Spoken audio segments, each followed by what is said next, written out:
अब अगर वहाँ की आवाम जो वो मकीन जो मुतासिर हो रहे हैं उस ड्राइव से, अगर वो सरापा एहतजाज होते हैं, प्रोटेस्ट करते हैं, तो उसका आप दोष किसी एक फ़र्द के ऊपर तो नहीं दे सकते।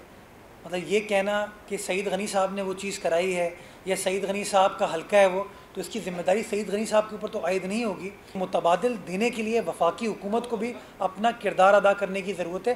काम करने की बात होती है तो आखिर में बेचारी हमारी सिंध हुकूमत होती है, हमारी KMC होती है, हमारी पुलिस होती है, हमारी रेंजर्स होती है। तर्जुमान सिंध हुकूमत मुर्तज़ा वहाब ने कहा है कि वफाकी हुकूमत अब घबराहट का शिकार है। क्या 300 लोगों से कम में कोरोना वायरस नहीं फैलेगा? ज़ाती तौर पर हिमायत करूँगा कि तालीमी इदारों को बंद कर देना चाहिए। मैं ज़ाती तौर पर तो इस बात की हिमायत करूँगा कि तालीमी इदारों को बंद होना चाहिए और विंटर वेकेशन को एक्सटेंड कर देना चाहिए। उसको मैं समझता हूँ हमारी बच्चों की सेहत, बच्चों की जान से ज़्यादा कोई चीज़ ज़रूरी नहीं है। ये मेरा ज़ाती पॉइंट ऑफ व्यू है जो कि मैंने अपनी हुकूमत में कई बार रेस किया और मैं पब्लिकली इस बात को कहता हूँ।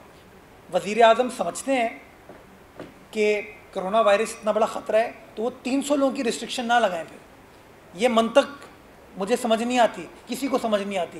क्या 299 लोग बैठे होंगे तो कोरोना वायरस नहीं फैलेगा? जो लोग कहते थे कि सबसे पहले आपको घबराना नहीं है, वो घबरा रहे हैं और इसीलिए इस तरह की बार बार इल्ज़ाम तराशी की सियासत करें। कराची में प्रेस कॉन्फ्रेंस करते हुए मुर्तज़ा वहाब ने कहा कि वज़ीर आज़म इमरान खान अपोजिशन से बात करना पसंद नहीं करते। KCR को CPEC का हिस्सा सिंध हुकूमत ने बनाया। उस अजीम शान प्रोजेक्ट के लिए मेरी तो अपील है ये कि वज़ीर आज़म खुद आके उसका इफ्तिताह करें और एक दिन उस पर बैठ के चक्कर लगा लें, तो मैं समझता हूँ चक्कर खुद ही पता चल जाएगा। मैं सिर्फ ये गुजारिश करना चाहूँगा कि ट्रांसपोर्ट के ऊपर सिंध हुकूमत के ऊपर तनकीद होती है और होनी चाहिए। वो इसलिए कि जिस तरीके से ट्रांसपोर्ट पर काम करने की ज़रूरत थी उस तरीके से शायद काम नहीं हो पाया। कराची सर्कुलर रेलवे को CPEC का हिस्सा सिंध हुकूमत ने बनवाया, दिसंबर 2016 में बनवाया। वज़ीर आला सिंध मुराद अली शाह की रिक्वेस्ट पर CPEC का हिस्सा बना।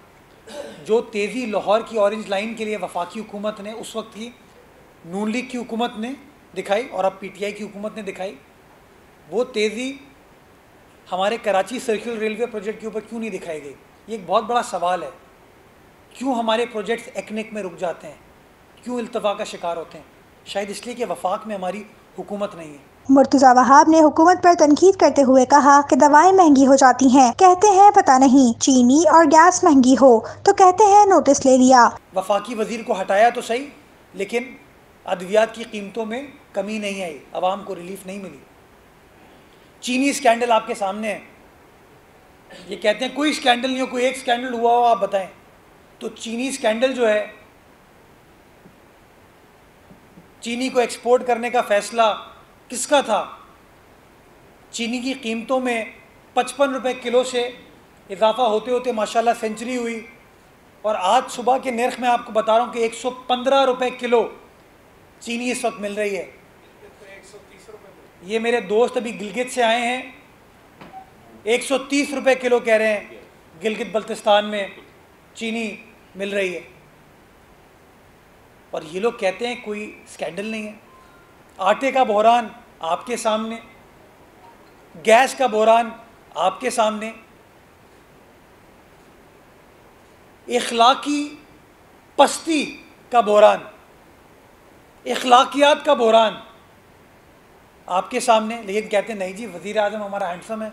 मुर्तज़ा वहाब ने कहा कि सिंध हुकूमत ने मजीद 1600 एकड़ ज़मीन काठोर में पाम के लिए मख्तस कर दी है। सिंध गवर्नमेंट ने आगे का सोचते हुए सिंध काबीना ने मज़ीद 1600 एकड़ ज़मीन काठोर के एरिया में ज़िला ठट्टा के अंदर रिज़र्व कर दी है पाम प्लांटेशन के लिए, ताकि बड़े पैमाने पे इसकी प्लांटेशन हो सके और प्रोडक्शन हमारी ज़्यादा हो, ताकि बड़े पैमाने पर मिल्स भी इस्टेब्लिश की जा सके। मैं यहाँ पर ये वाज़ेह करना चाहूँगा कि तमाम प्रोसेस बीज बोने से लेके फल आने तक 3 से 3.5 साल लगता है और एक बार जब वो दरख्त इस्टेब्लिश हो जाता है उसकी ज़िंदगी साला साल चलती है।